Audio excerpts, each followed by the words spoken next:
갑시다. 자, 우리 청약과 승낙의 의사표시인데, 자, 이거 다시 한번 정리하고 갈게요. 이게 시험 100% 나오기 때문에. 청약이 뭐예요? 자, 청약이 뭐예요? 계약을 청하는 의사표시입니다. 승낙이 뭔데? 이 청약에 대해서 답 주는 게 뭐예요? 승낙입니다. 그래서 승낙은 하든지 말든지 자유죠.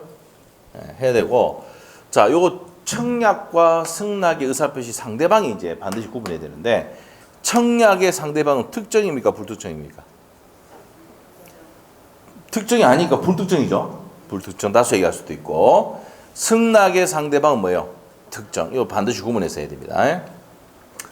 청약의 의사표시는 도달주의 취하고 있고, 청약 의사표시를 발시한 후에 사망하거나 제한된다 하더라도 그 효력에 영향이 없다 이 말이고, 도달한 후에는 처리할 수 있습니까? 없습니까? 없어요. 도달한 후에는 처리할 수 없다. 자, 그러면 도달 전에는 처리할 수 있다 해야 되죠. 자, 승낙 적격이 아까 뭐였습니까? 승낙 적격. 승낙 기간을 정했을 때는 그 기간 내 도달이 효력 발생하죠. 도달하지 않으면 효력이 발생하지 않는다. 승낙 기간을 정하지 않았을 때는 상당 기간 내 도달이 되는데, 도달하지 않으면 그 효력이 없다. 맞죠? 자, 이 내용 528조, 529조 내용이었습니다. 시험의 포인트 내용이었어요. 자, 그 다음에 승낙의 의사표시는 연착한 승낙은 새로운 청약으로 볼 수 있고, 변경한 승낙, 이게 별표죠. 변경한 승낙은 새로운 청약으로 본다. 자, 대화자와 격지자 이거 나옵니다. 대화자는 어떻게 됩니까? 도달주의 취하고 있죠. 디귿. 도달주의 취하고 있고, 격지자는 격승발. 격지자 간의 승낙의 의사표시는 발신주의를 취하고 있다. 이런 내용들 정리를 했습니다. 자, 청약의 유인과 청약의 구분은 뭐냐? 단순한 상품의 진열은 뭔데요? 유인인데, 구인 광고, 열차 시간표 이런 것들은 유인인데, 자판기, 자동 판매기, 금액이 딱 결정돼 있죠. 그리고 백화점이나 마트 가면 가격표에 적혀져 있죠. 정찰 가격이 붙어 있으면 뭐라고요? 청약.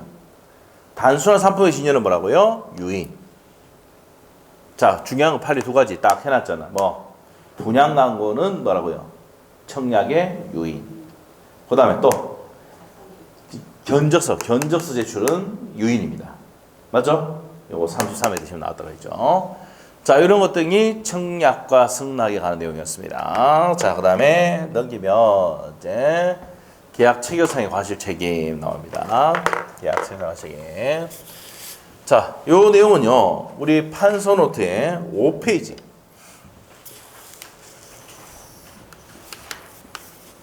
5페이지 보면 나와요, 이게. 앞에 했습니다. 계약 체결상의 과실 책임. 자, 그러면, 여기서 이제, 내용인데, 5페이지 한번 가볼까요? 너무 앞에라 가지고, 너무 앞에 가봅시다. 쭉 5페이지 갑시다. 자, 5페이지로 가면은 5페이지 방 넘겨보세요. 5페이지 한번 넘겨보세요. 자, 너무 앞이라 가지고 다음 주에 또 합니다. 이거 다음 주가 아니고 다음 달에 처음에 합니다. 5페이지. 자, 5페이지 앞에 보세요. 5페이지 보니까 나오죠. 계약의 목적과 가능, 불능이 나오는데, 이 앞에 세세가 복습하면서 갑시다. 각각 을이 계약 당시부터 목적물이 부서지고 없어요. 그런데 이미 수주가 없는데 계약을 했어요. 그럼 처음부터 이 계약할 때 처음부터 불능이잖아. 맞아요? 무슨 불능이다? 원시적 불능이다. 처음부터 불능 뭐란다? 원시적 불능입니다. 그럼 이 계약은 효력이 뭔데요? 계약이 유효 무효? 무효입니다. 자, 그리고 일부 불능입니까? 전부 불능입니까? 전부가 불능이 돼야 돼. 그러면 계약 체결상의 과실 책임을 물을 수가 있다. 여기 몇 페이지 아까 봤습니까? 74페이지 참조 딱 해놓으시고. 74페이지 참조. 그러면 계약 체결상의 과실 책임을 물을 수 있는데 무슨 이익 배상합니까? 신뢰 이익을 배상한다. 했어요. 자, 일부 무효, 일부 불능일 때는 일부 무효의 법리나 담보 책임을 물을 수 있다는 내용입니다. 자, 그러면 어떤 내용이냐? 한번 봅시다. 어떤 내용이냐? 자, 우리가 이제 계약을 한대. 공인중개사 여러분 자격증 따고 난 다음에, 공인중개사 자격증 따고 난 다음에 각각 을의 매매 계약을 중개를 해줬는데, 중개를 해줬어요. 매매 중개를 해줬는데 이 갑이 있잖아요. 이 목적물이 이미 소실하고 없는데도 불구하고 이 계약을 맺었단 말이에요. 매매 계약 맺었다. 그 목적물도 없는데 계약했으니까 이 계약이 당연히 뭐예요? 유효, 무효? 외우지 말고 이해하면 되잖아. 뭐다? 무효잖아, 무효. 맞아요? 무효입니다. 자, 무효가 되면 어떻게 됩니까? 자, 무효가 되면 자, 이 사람이 이 계약 갑의 말을 믿고 뭐였습니까? 대출을 받고 이자가 들어가고 경비가 들어갔습니다. 요렇게 을이 신뢰한 이익이 있을 거야. 신뢰한 이익을 준비를 해가지고 돈을 준비해 갔더만 갑이 하는 얘기가 뭡니까? 목적물이 없대. 이런 놈들 있죠? 있어요? 에? 이런 놈들 있다고. 목적물도 이미 부서지고 없는데 소실하고 없는데도 불구하고 계약하는 놈들이 있다니까. 사기꾼들. 맞지? 이랬을 때 이제 우리 민법상에는 얘를 여러분이 을이다 그러면 이 갑을 어떻게 죽일 거냐? 이 말이야. 알겠어요? 자, 그러면 무슨 불능입니까? 원시적 불능이니까 이 계약은 뭐라고요? 유효, 무효? 무효고 계약 체결상의 과실이 물어가지고 535조입니다. 을이 신뢰한 이익을 달라고 청구할 수 있다, 없다? 있다. 청구하면 얘는 돈을 줘야 돼, 안 줘야 돼? 줘야 된다고. 무슨 이익 줘야 된다고? 신뢰 이익을 줘야 된다고. 알겠어요? 그래서 요 내용이 상세하게 되어 있는 게 어디? 74페이지 내용이라고. 알겠어요? 자, 그러면 책에 이제 보고 갈게요. 책이 좀 보겠습니다. 좀 부탁드립니다. 좀 더 봐가지고. 자, 봅시다. 244페이지. 계약 체결상의 과실 되어 있습니까? 있어요? 네, 있습니다. 535조 보겠습니다. 목적이 불능한 계약을, 이 불능의 행간표 딱 해놓고, 불능이 무슨 불능이다? 원시적 불능. 위에 적어놔요. 무슨 불능이다? 원시적 불능입니다. 원시적 불능인 계약을 체결할 때 그 불능을 알거나 알 수 있었던 자는 알거나 알 수 있다. 자, 그러면 보세요. 자, 여기 옆에다가 판소도 5페이지에다가 요 계약 체결상의 과실 책임인데 이거 빼가지고 적어야 됩니다. 일단 원시적 불능이어야 돼. 원시적 불능이어야 되고 두 번째 갑이 이 사람이 등기를 넘겨주는 채무자예요. 등기를 넘겨주는 채무자. 이 사람은 뭐 됩니까? 그러면 채권자가 되겠지. 등기에서 채권자. 갑이 채무자의 목적물이 부서지고 없다는 것을 알거나 알 수 있었어야 됩니다. 알 수 있어야 돼요. 자, 그리고 세 번째. 을은 상대방입니다. 상대방은 이걸 믿었는데 과실이 없어야 됩니다. 선의고 무과실일 때 을이 갑에게 손해배상을 청구할 수 있는데 무슨 배상? 신뢰이익을 달라고 할 수 있다는 겁니다. 자, 이렇게 돼. 이거 적어놓으세요. 세 가지. 자, 그러면 535조 다시 한번 볼게요. 목적이 불능한인데 이 불능이 뭐라고? 원시적 불능입니다. 계약을 체결할 때는 불능을 알거나 알 수 있었던 자가 누구냐면 저 갑입니다. 갑.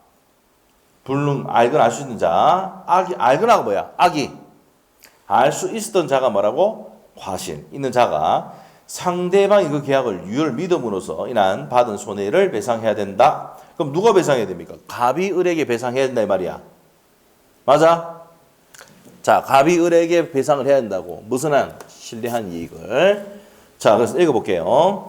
그러나 그 배상액은 계약이 유효함으로 인해서 생긴 이익액을 넘지 못한다. 자, 그 옆에다가 적어놔야 돼. 그러면 이게 무슨 이익인데?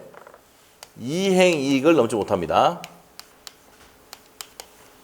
이행이익을 넘지 못한다 이 말입니다. 자, 그러면 이건 이행이익을 넘지 못한다. 같은 수는 있어도 뭡니까? 이행이익을 넘지를 못합니다. 자, 이 내용이 74페이지 부분 다 되어 있습니다. 자, 이렇게 정리하시면 됩니다. 그 다음에 밑에 2항입니다. 전항의 규정은 상대방의 불능을 알거나 알 수 있었던 경우는 적용된다, 안 된다? 안 된다 이 말이야. 그럼 상대방이 알거나 알 수 있을 때 적용되지 않는다 이 말은 상대방 보세요. 이게 여기 볼게요.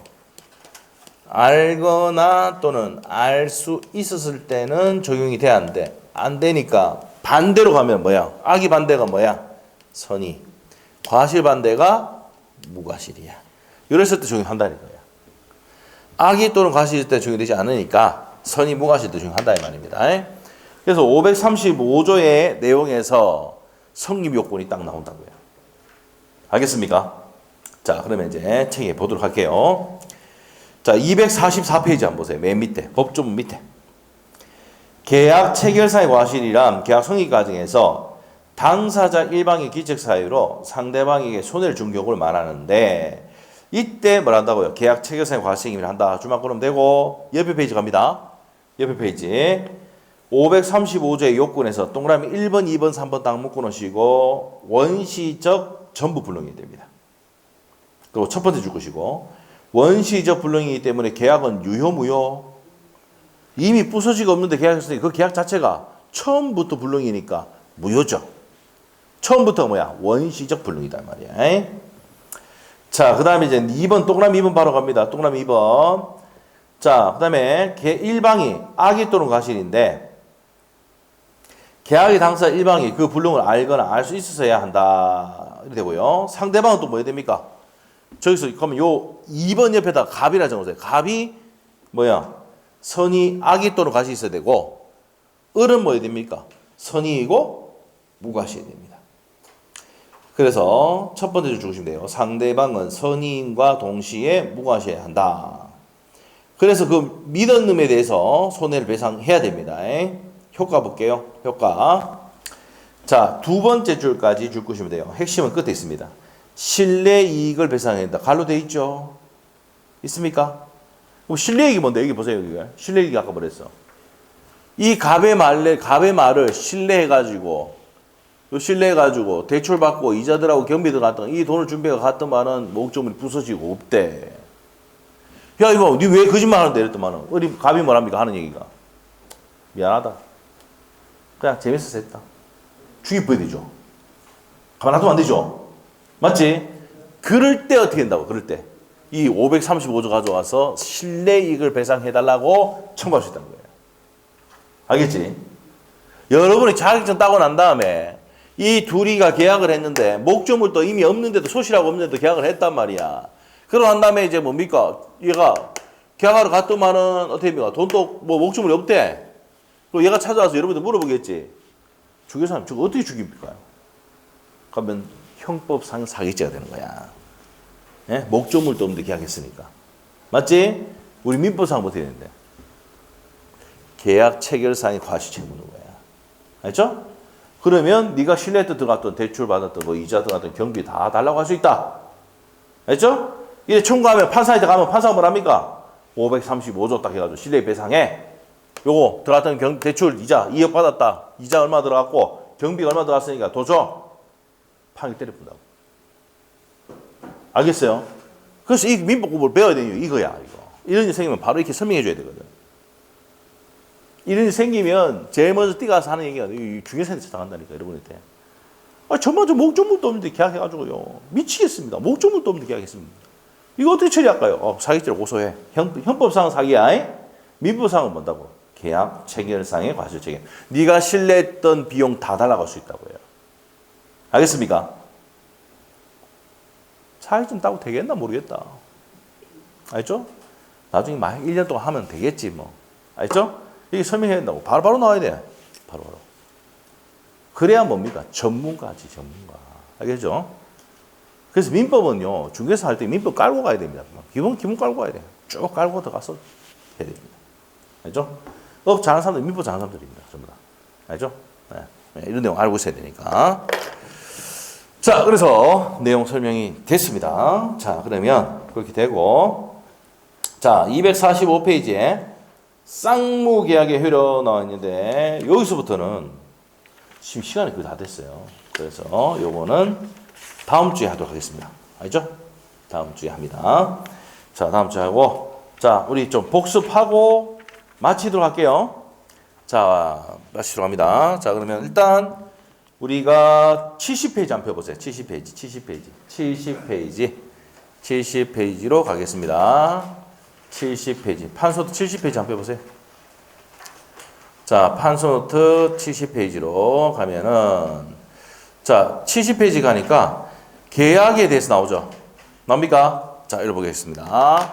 자, 이거 정리 다시 좀 하고 복습하고 가도록 하겠습니다. 물론 집에 가서 여러분 복습한다는 건 저는 알고 있습니다. 그렇지만 혹시나 싶어서 여기서 복습을 시키면서 가도록 하겠습니다. 그죠? 자, 가도록 합니다. 자, 우리가 계약법에서 우리가 계약법 총론이 있고 강론인데 총론에서 계약이 종류해서 15가지 전형계약이 있다. 민법적인 있는 전형계약이 15가지 있다 했죠. 자, 근데 매매, 교환, 임대차는 3가지는 낙성, 쌍무, 유상, 분류식 계약이다. 반드시 외워야 된다고 그랬죠? 외워야 됩니다. 요물계약에는 뭐가 있다 그랬어? 현대, 계보, 현상광고, 대물변제, 계약근계약, 보증금계약이 있다. 이렇게 보시면 돼요. 자, 그 다음에 자, 중요한 거 체크했고요. 그 다음에 이제 청약과 승낙의 의사표시. 여기서 오늘 가장 중요한 내용입니다. 자, 청약의 의사표시는 일방적이고 확정적이면서 구체적 의사표시가 됩니다. 반드시 특징낼 필요가 없습니다. 그리고 무슨 주의 취하고 있습니까? 도달주의 취하고 있습니다. 그리고 발신 후 사망하거나 제한된다 하더라도 영향을 미치지 않는단 말이에요. 자, 그 다음에 도달한 후에는 처리할 수 있습니까? 없습니까? 없어요. 도달 전에는 처리할 수 있다 없다? 근데 있다 했죠. 승낙 적격까지 있는데 승낙 기간을 정했을 때는 그 기간 내 도달의 효율을 발생하고 승낙이 정하지 않았을 때는 상당 기간 내 도달의 효율을 발생한다라고 설명해 드렸습니다. 자, 이게 청약의 내용이고 이 청약에 대해서 답을 주는 게 승낙인데 승낙을 하든지 말든지 자유입니다. 그 상대방은 반드시 뭐 해야 됩니까? 특정돼야 됩니다. 자, 그리고 연착한 승낙은 새로운 청약을 볼 수가 있고 변경한 승낙은 새로운 청약으로 본다. 봐서 합의 다시 승낙할 수가 있다 이 말입니다. 대화자 간에는 무슨 주의 취하고 있고 도달주의 취하고 있고 격지자 간에는 격승발, 격지자 간에는 승낙의 의사표시는 발신주의를 취하고 있다는 내용 적어놨을 겁니다. 자, 그러면 청약과 청약 유인의 차이점 뭔데? 청약의 유인은 뭐예요? 청약의 유인은 꼬시는 거죠. 구인 광고. 자, 이게 중요한 거 딱 판례 2가지 해놨잖아요. 분양 광고라든지 견적서 제안, 전서 작성하는 것은 유인이다 이 말입니다. 그런데 백화점에 가격표가 붙어 있으면 뭐라 했어요? 청약. 단순한 상품의 진열은 뭡니까? 유인이라고 했었습니다. 자, 이런 내용들 정리했고요. 자, 그 다음에 이제 어디로 가느냐? 계약 체결상에 가실 책임 가도록 할게요. 자, 우리가 첫 번째 뭡니까? 무슨 불능이 됩니까? 원시적 불능이고 원시적 불능으로 계약은 무효가 돼야 되고요. 채무자 갑이 뭡니까? 악의 또는 과실이 있어야 되고 상대방 선의 무과실일 이럴 때 이 을이 신뢰한 이익을 배상하면 됩니다. 그래서 을이 신뢰 이익이 뭐랬어요? 아까 뭐 대출 받고 이자 들어가고 경비가 들어갔다 이 내용이죠. 자, 이런 거를 달라고 할 수 있다 없다? 있다 이 말입니다. 자, 갑에게 달라고 할 수 있다. 그래서 신뢰이익 배상 청구를 합니다. 하기 위한 요건이 뭡니까? 첫 번째 뭐 해야 된다? 원시적 불능이고 두 번째 이 사람이 부수지가 없다는 것을 알거나 알 수 있어야 되고 상대방 선의무과실일 때 얘가 얘한테 무슨 이익 배상해야 된다고? 신뢰이익을 배상해야 된다고 했어요. 자, 그래서 신뢰이익은 뭘 초과할 수 없습니까? 이행이익을 초과할 수가 없다는 내용 했고요. 자, 요런 내용도까지 있고 요 내용은 1월달 가서 설명합니다. 자, 이렇게 설명. 요건 한 3월달 가서 설명할 겁니다. 요거는. 이게 계약 체결상의 과실 책임에 관한 내용들이다. 여기까지가 오늘의 내용입니다. 자, 이렇게 해서 내용 정리했고요. 다음 주에는 몇 페이지? 245페이지부터 보도록 할 겁니다. 자, 그래서 오늘은 여기까지 하겠습니다. 자, 수고하셨고 집에 가서 뭐 판소도 잠깐 한 번만 보세요. 한 10분만 보면 돼요. 아시겠죠? 그렇게 하면 됩니다. 자, 수고하셨고 다음 주에 다시 뵙겠습니다. 내일은 공법 수업입니다. 자, 수고했습니다. 있습니다.